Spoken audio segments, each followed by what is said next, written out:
Dans cette vidéo, voyons comment booster votre énergie naturellement au travail sans passer par des produits douteux. Vous verrez également qu'il est possible de perdre du poids même en ayant un travail plutôt sédentaire. Bonjour, c'est Jérémy, voyons la première action simple et efficace pour rester actif au travail. La première idée à comprendre, c'est de couper les ponts définitivement avec une inactivité quasi totale. Vous avez un travail principalement assis, et bien ce qui va suivre va vous intéresser. Lorsqu'on reste inactif par le métier, on parle de sédentarité.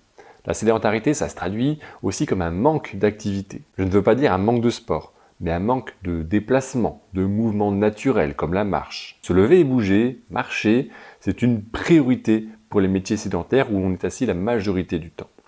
Casser cette sédentarité a plusieurs avantages. Ça permet de se ressourcer intellectuellement pendant quelques minutes et cela redonne un petit coup de fouet à l'organisme pour être plus d'attaque. Aujourd'hui, les technologies permettent de casser cette sédentarité. Certains bureaux peuvent se régler en hauteur jusqu'à travailler debout. Il y a des astuces pour s'activer naturellement au travail. Il y a aussi des habitudes qui poussent à ralentir. Dans ce que je vais dire, il n'y a absolument rien d'interdit.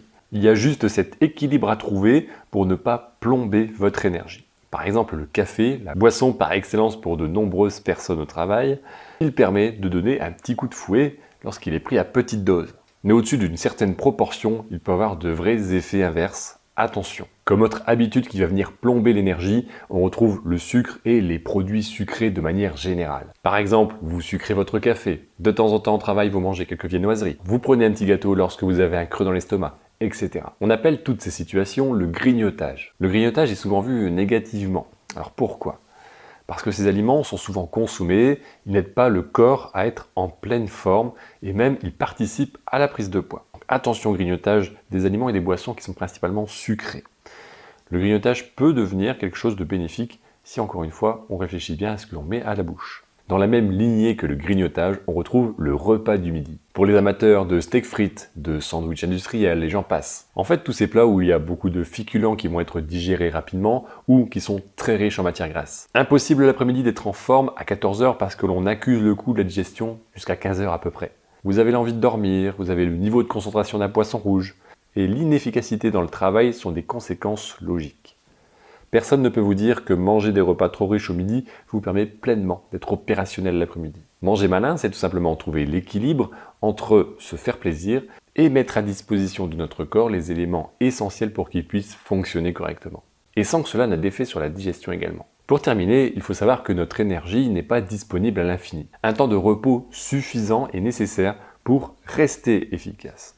Même si l'on pense que l'on est résistant, capable de travailler de longues heures chaque jour, eh bien c'est une erreur à la fin. Même si l'on peut forcer un petit peu pendant quelques jours, la fatigue s'accumule avec le temps. Et de ce fait, le manque de repos se répercute sur les jours suivants. Et chaque jour, il va y avoir une forme d'inefficacité qui va commencer à s'installer. J'entends certains d'entre vous qui me disent « Oui, ok, je veux bien, mais moi en tant que patron, comment je fais? J'ai pas le temps, je dois gérer une entreprise, ou bien je suis responsable de ceci, j'ai beaucoup de personnes à gérer, etc. » En gros, la phrase que j'entends souvent, c'est « Je ne peux pas me permettre de faire autrement ». Et personnellement, je pense que c'est une erreur.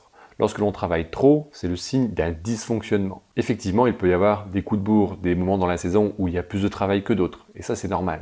Par contre, si c'est durant toute l'année, c'est peut-être un problème d'ordre organisationnel, ou bien lié à des moyens insuffisants, ou à des méthodes de travail à revoir, etc. En gros, on peut trouver plein de raisons. Je ne vais pas vous faire la liste. Si vous ne connaissez pas le diagramme d'Ishikawa, je vous retourne vers cet outil qui va vous permettre d'analyser les causes, ces raisons qui vont expliquer ces horaires à rallonge. Pour booster votre énergie au travail et vous aider à perdre les kilos en trop, il faut prendre du recul sur vos habitudes. Alors ces quelques exemples sont des cas classiques de ce qui peut être fait sans trop d'efforts. Il est possible d'avoir un travail plus efficace et maigrir en même temps en travaillant moins longtemps, en étant plus à l'écoute de soi et en mettant le bon carburant dans notre corps. N'hésitez pas à revenir vers moi si vous souhaitez vraiment perdre vos kilos en trop et doper naturellement votre efficacité au travail naturellement. Merci d'avoir regardé cette vidéo. N'hésitez pas à me poser vos questions en commentaire si vous en avez sur ces sujets, sur cette question. On se retrouve bientôt pour un nouveau sujet. Portez-vous bien et à bientôt.